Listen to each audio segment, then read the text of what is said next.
5.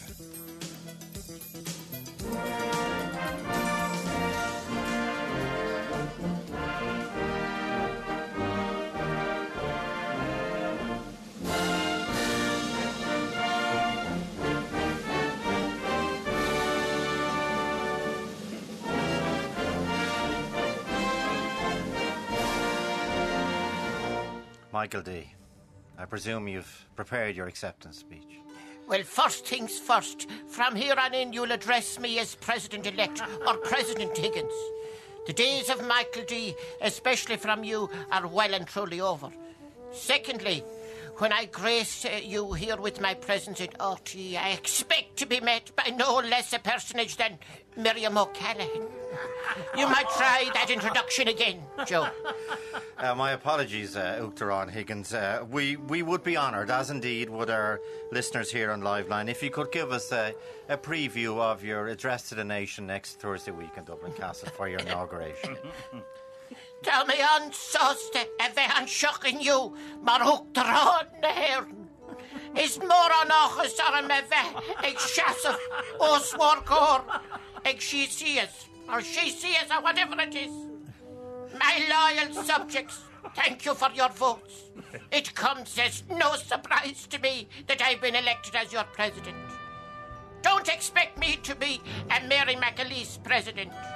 I won't be visiting the local GA clubs or the bingo halls. I won't be knitting in the back of buses.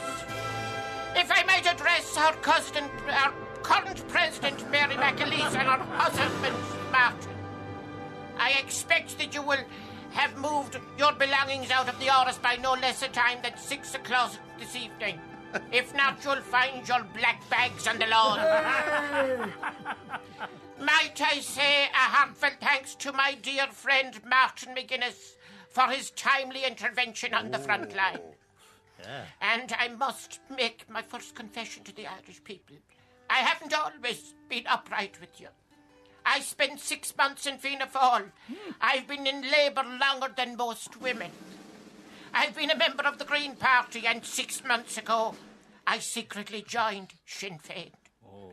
On a personal note, I want to thank Martin McGuinness and to say to himself, Jerry Adams, Barry Lou and Pierce, the Oris will always be a safe house for you all. I have been guilty of concealing a number of facts about my age and health. I'm 80 years of age. I had my birth cert altered a number of years ago. I went to a garage in the north where they specialise in that sort of thing. I have a number of health issues and complaints. I have arthritis, rheumatism, bunions, myxomatosis. My left toe is where my right toe should be. I have indigestion, congestion, low blood pressure when I lie down, high blood pressure when I stand up, and in between I have no blood pressure at all. But apart from that, I'm not too bad. Well, you might ask me about, a successful political career, or what is success. Well, I have studied the great philosophers, Wittgenstein, Habermas, Foucault, and they have been so influential in my life. Joe, there are 2 types of success. There is cosmetic success and real success. All my life, I have been a real success. I have achieved every political ambition you can imagine. I am a philosopher, a politician, a poet, a lecturer, a socialist, an economist, a minister, and now you're president. And you might say, well, what is cosmetic success? Let me give you an example. Take, for instance, somebody who is not really successful. Maybe, a presenter in RTE. They often mask it by writing a book about themselves. Ooh. I ask myself, what do I intend to do when I go into Oris Uachtaráin? I intend to put in place a Dana spare tyre fund. And I intend also to apply for the home help from the HSE, maybe for getting me up in the morning and putting me to bed at night. Very good.